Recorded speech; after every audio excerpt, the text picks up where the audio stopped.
Presentiamo la prima delle 3 batterie previste, nel centro per farla ragazzi 03, in 1 Filippo Cola, in 2 Luca Bontarelli, in 3 Nicolò Castro, in 4 Francesco Vicentini, in 5 Luca Dallavita, in 6 Andrea Checcherelli, in 7 Alberto Parolini. Il passaggio della Bottazzo era 31,40, vittoria Urbanetto di Orsia Centrale 32.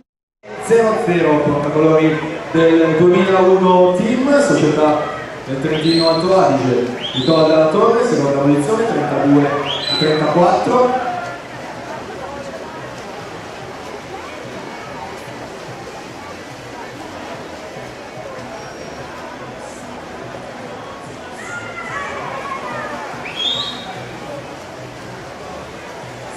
Uno 5-25 miglior tempo, vittoria Urbanetto Orsia 4, si aggiudica questa quinta batteria. 1-8 e 34 e dunque rimane quello della Bottazzo miglior tempo e sarà lei, Orsia 4 quest'oggi, Nicola Della Torre seconda, 1-9-03, Alessia De Luca terza, 1-11-46.